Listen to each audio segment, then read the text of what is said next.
जब 3-3 अफसर बेटों ने माँ को वृद्धाश्रम छोड़ा तो क्या हुआ उस माँ के साथ। आज वृद्ध आश्रम में सभी बुजुर्गों के चेहरे पर खुशी की लहर दौड़ रही थी, क्योंकि जहाँ सभी बुजुर्ग लोगों को वृद्ध आश्रम में छोड़ने आते हैं, आज वहीं एक बुजुर्ग माता को उनका कोई अपना लेने आया था। उन बुजुर्ग माता का नाम सरला देवी था, जिसे 1 महीने पहले ही उनका बेटा यहाँ वृद्ध आश्रम में छोड़ गया था। वह अपना और कोई नहीं, उनकी बेटी शालिनी थी, जिसे पता लगते ही वह अपनी माँ को लेने आ गई। माँ को देखते ही शालिनी की आंखों में आंसुओं का सैलाब बह निकला। वह कुछ बोल नहीं पा रही थी, बस इतना ही कहा, माँ अपना सामान पैक कर लो, बाहर ड्राइवर इंतज़ार कर रहा है, हमें अभी निकलना है घर के लिए। बेटी की बात सुनकर सरला जी आंखों में आंसू लिए बोलीं, कौन सा घर बेटा, मेरा घर तो कब का छूट चुका है, अब मैं कहाँ जाऊँगी। तो शालिनी बोली, माँ तुम मेरे साथ मेरे घर चलोगी। शालिनी की बात सुनकर माँ बोली, कैसी बातें कर रही है बेटा, मैं तेरे साथ घर जाऊँगी तो जमाई बाबू क्या सोचेंगे। माँ की बात सुनकर शालिनी भी गंभीर होते हुए बोली, नहीं माँ, यह फैसला मैंने उनकी सहमति से लिया है, बल्कि मेरी सासू माँ भी इसी कदम से बहुत खुश है। उन्होंने तो मुझे पहले ही कहा था कि अपनी माँ को यहाँ ले आओ, बुढ़ापे में मुझे भी एक दोस्त मिल जाएगा। खैर छोड़ो, यह बातें तो बाद में होती रहेंगी, आप चलो, ड्राइवर इंतज़ार कर रहा होगा। थोड़ी ही देर में सरला देवी ने आश्रम में अपने सभी साथियों से विदाई ली और गाड़ी में जाकर बैठ गई। सरला देवी को जाते देखकर सभी बुजुर्ग यही सोच रहे थे कि ऐसी बेटी सभी के घर में हो तो किसी को भी वृद्ध आश्रम में रहने की ज़रूरत नहीं पड़ेगी। शालिनी भी सबको नमस्कार करके गाड़ी में आकर बैठ गई। गाड़ी अपने गंतव्य की ओर चलने लगी। गाड़ी में बैठी हुई सरला देवी बस अपनी ही बेटी को निहार रही थी, क्योंकि 3 भाइयों की इकलौती बहन शालिनी ही आखिर में अपनी माँ की पीड़ा को समझ पाई थी। तभी शालिनी ने कहा, माँ थोड़ी देर मेरी गोद में सिर रखकर लेट जाओ, आपको आराम मिलेगा। बेटी की बात सुनकर एक आज्ञाकारी बच्चे की भांति माँ बेटी की गोदी में सिर रखकर लेट गई। माँ के लेटते ही उसका अतीत अब उसकी बंद आंखों के सामने उभरने लगा था कि जब शादी करके पहली बार वह ससुराल आई थी और सास ससुर के पैर छुए तो उसे आशीर्वाद मिला था, दूधो नहाओ पूतो फलो। गांव के हर बड़े बूढ़े ने उसे ऐसा ही आशीर्वाद दिया था। उन सबके आशीर्वाद का ही फल था कि 1 साल के भीतर ही उनके आंगन में बेटे की किलकारियां गूंज पड़ीं। पूरे गांव में खुशियां मनाई गईं। 3-3 बेटों के बाद आखिरी शालिनी होने के बाद यह सिलसिला थमा। गांव के सब लोग यही कहते थे कि कहाँ तो मन्नतों के बाद भी लोग बेटे का मुँह नहीं देख पाते और कहाँ उनके आंगन में 3-3 चांद के टुकड़े। कुछ तो उनसे ईर्ष्या भी करते थे। 4 बच्चों की गृहस्थी संभालना कोई फूलों की सेज तो ना थी। दिन भर काम करते करते वह थक कर चूर हो जाती। समय की रफ्तार के साथ जब बच्चे बड़े होने लगे तो उन्हें गांव की जिंदगी के साथ बांधकर रखा नहीं जा सकता था। यह बात उनके पटवारी पति अच्छी तरह जानते थे। इसलिए गांव की शिक्षा की समाप्ति के बाद बेटों को आगे बढ़ाने के लिए शहर भेजने का सिलसिला चल पड़ा। शहर भेजने के लिए उन्हें कैसे कैसे पापड़ बेलने पड़े, यह बात तो वह जानती थी या उसका पति। अपने घर खर्च में 1-1 रुपये में कटौती कर दूध भी बेचा और उसके पति ने अपनी ज़मीन का टुकड़ा बेच दिया और थोड़ा बहुत साहूकार से कर्जा भी लिया। पर गनीमत यह रही कि उनकी यह मेहनत बेकार नहीं गई। बेटे एक-एक करके पढ़ते गए और नौकरियां लगती गईं। सबकी शादियां भी होती गईं, यहाँ तक कि शालिनी की भी पढ़ाई लिखाई और शादी के लिए भी उन्हें ज़्यादा परेशान नहीं होना पड़ा था। अब दोनों गांव में अकेले रह गए थे। बेटे बहुओं ने तो पहले ही एक-एक कर अपनी दुनिया अलग बसा ली थी। बेटी भी पराए घर चली गई थी। फिर दोनों ही संतुष्ट थे। कभी कभार मन करता तो बच्चों के पास चले जाते, पर 2-4 दिन से ज़्यादा नहीं रुकते। गांव की माटी को छोड़कर उनका मन कहीं नहीं लगता था, पर ऐसा समय अधिक दिन नहीं चल पाया। कुछ दिन बाद ही पति की मृत्यु होने के पश्चात सबको उसका गांव में रहने पर ही ऐतराज होने लगा। 3-3 बेटों के होते हुए बूढ़ी माँ अकेली रहे, यह सुनकर उसके कान पक गए। फिर भी वह बिना परवाह किए, किसी पर बोझ न बनते हुए अपना सारा काम खुद ही करती थी। लेकिन जैसे जैसे उम्र ढलने लगी तो उसका शरीर उसका साथ छोड़ने लगा और एक दिन अचानक बहुत ज़्यादा बीमार हो गई। बड़ा बेटा पास के ही शहर में रहता था, खबर सुनकर आया और गांव वालों के दबाव में उसे अपने साथ ले गया। यहीं से आरंभ हुआ सरला जी के जीवन में निराशा और पीड़ा का दौर। बड़ा बेटा बहुत बड़ी पोस्ट पर था, मकान, गाड़ी, नौकर चाकर सब सुविधाएं थीं उसके पास। एक दिन प्रमोशन मिलने पर घर पर बहुत बड़ी पार्टी रखी गई। वह अंदर ही कमरे में बैठी रसोई से सारी तैयारी देख रही थी, लेकिन एक ही जगह बैठी बैठी थक गई तो बाहर आ गई। सबकी आंखें उस पर चिपक गईं। बेटे की नज़र चुराती आंखों की भाषा उसने साफ पढ़ ली, जान गई कि अपने विशिष्ट अतिथियों के सामने वह उसका परिचय तक देने में हिचकिचा रहा था। उसका मन टूट गया। वहाँ के माहौल में उसका दम घुटने लगा। उसका दूसरा बेटा कुछ दिनों के बाद मिलने के लिए आया तो उसने अपने साथ ले जाने का आग्रह करने लगा। बड़े बेटे के ठंडे माहौल से तो दुखी थी ही, सो झट से तैयार हो गई। दूसरे बेटे के घर पहुँचते ही उसे समझ आ गया कि वहाँ क्यों लाया गया था।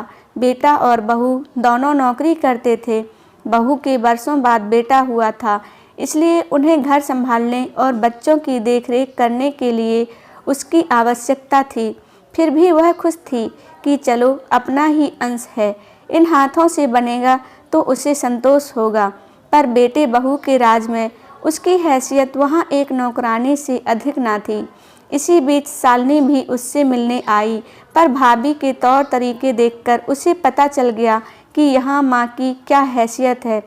उसने माँ को अपने साथ चलने का आग्रह भी किया, पर माँ ने हंसकर टाल दिया। भला इस उम्र में वह बेटी के घर एहसान ले? 3 बेटे हैं उसके, और वह बेटी के घर जाकर रहे तो लोग क्या कहेंगे? फिर भी शालिनी माँ को वहाँ से ले जाकर सबसे छोटे बेटे के पास छोड़ दिया। बीच बीच में उससे आकर मिलने और पता लेने का भी कह गई कि भैया भाभी उसे कैसे रखते हैं।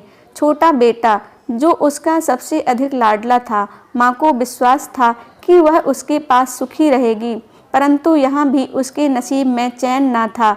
बहू का स्वभाव बहुत ही तीखा था।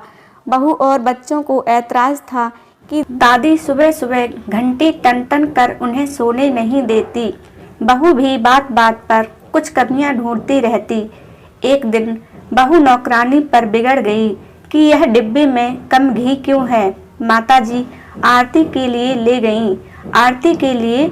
अरे लोगों को देसी घी खाने के लिए नहीं मिलता, और यह है कि आरती में फूंके जा रही हैं।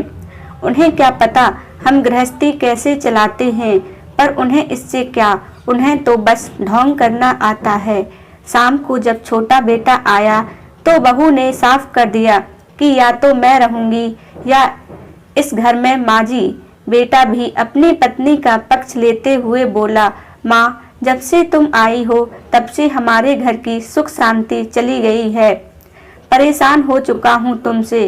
रोज शाम को ऑफिस से घर आता हूँ तो एक ना एक बखेड़ा खड़ा करके रखती हो।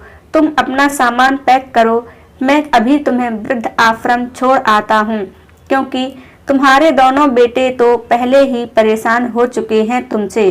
अब हमें भी बख्श दो। बेटे के मुँह से इतने कठोर वचन सुनकर माँ का हृदय कांप गया कि जिन बेटों के लिए मैंने जिंदगी भर संघर्ष किया, आज उन्हीं बेटों के लिए एक माँ को पालना भारी हो गया है। माँ कुछ न बोली और चुपचाप बेटे के पीछे पीछे चल दी वृद्ध आश्रम की ओर। तभी शालिनी ने माँ को हिलाया तो अतीत से वर्तमान में वापस आ गई। शालिनी बोली, माँ पानी पियोगे क्या? काफ़ी देर हो गई है। माँ ने हाँ में सिर हिला दिया। शालिनी ने माँ को पानी दिया और सोचने लगी कि अच्छा हुआ मैं माँ से मिलने उस दिन घर चली गई, नहीं तो मुझे पता ही नहीं चलता कि भैया ने माँ को वृद्ध आश्रम में भेज दिया है, क्योंकि फोन पर भी भैया कभी माँ से बात नहीं करवाते थे। उस दिन घर गई तो कितना हंगामा हुआ था भाभी का मेरे साथ। जाते ही मैंने पूछा कि माँ कहाँ है, तो भाभी ने साफ साफ शब्दों में कह दिया था कि हमसे हमारा ही खर्चा नहीं निकलता और वह बूढ़ी माँ हमारे सिर आकर बैठ गई, इसलिए हमने माँ को वृद्ध आश्रम भेज दिया है। भाभी के यह शब्द सुनकर शालिनी की आंखों में आंसू आ गए। 3 बेटों के होते हुए माँ की यह दुर्दशा, कैसी विडंबना है जो माँ अपने नाजुक कंधों पर सारे बच्चों का बोझ इतनी ममता व त्याग से उठाती है, उसी माँ को सारे भाई मिलकर भी सम्मान से नहीं रख सकते। शालिनी आगे बोली, माँ के साथ आपने बहुत बड़ा अन्याय किया है, भगवान इसके लिए आपको कभी माफ़ नहीं करेगा। तो भाभी बोली, ओहो, अच्छा हमने अन्याय किया है तो तुम न्याय कर दो। अब इतनी ज़्यादा बातें आ रही हैं तो तुम ले आओ माँ को अपने साथ, ले जाओ माँ को वृद्ध आश्रम से। तो शालिनी बोली, हाँ हाँ अब तो मैं ही लाऊंगी माँ को, बहुत देख ली उनकी दुर्दशा, अब और नहीं होने दूंगी। अरे तुम जाओ ना, बात कहने और करने में बड़ा फर्क है। नहीं भाभी, मैं उनमें से नहीं हूँ, जो कहती हूँ वह करने की भी हिम्मत रखती हूँ। मैं आज ही वृद्ध आश्रम जाकर माँ को ले आऊँगी। तभी गाड़ी रुकी और शालिनी अपनी यादों से बाहर आई। देखा तो गाड़ी शालिनी के घर के सामने खड़ी थी। तभी शालिनी के पति और बच्चे नानी करते हुए दौड़ते हुए बाहर आए। शालिनी के पति ने सरला देवी को अपने हाथ का सहारा देकर नीचे उतारा। सरला देवी सोच रही थी कि क्या सोचा होगा दामाद जी और उनकी माँ ने। सरला देवी संकोच में थी, पर घर पहुँचते ही शालिनी की सास ने उनका सारा संकोच दूर कर दिया। बड़ी आत्मीयता से मिली और सारा सामान सहित उसे कमरे में ले गईं। सरला देवी ने देखा कि उसके आने से पूर्व ही उसके लिए सोने की उचित व्यवस्था कर दी थी।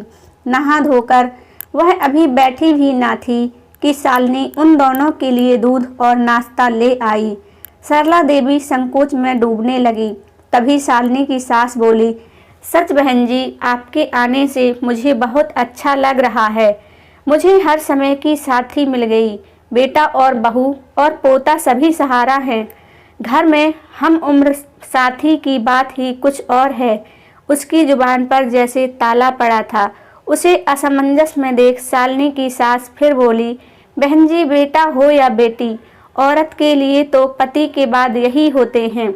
जब हम उनके पालन पोषण व पढ़ाई लिखाई में कोई भेदभाव नहीं करते तो फिर उनका हाथ पकड़ने में कैसा सोच विचार।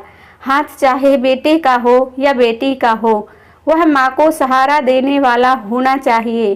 फिर मैं तो आपकी बड़ी शुक्रगुजार हूँ। अपनी बेटी आपने मुझे देकर मेरी बेटी की भी कमी पूरी कर दी है। शालिनी की सास की बात सुनकर सरला देवी की आंखों से आंसू बह निकले, लेकिन आज इन आंसुओं में विश्वास और स्नेह की चमक थी। दोस्तों, कैसी लगी यह कहानी कमेंट करके ज़रूर बताना, और अगर अच्छी लगी हो तो एक लाइक ज़रूर कर देना। कहानी सुनने के लिए बहुत बहुत धन्यवाद।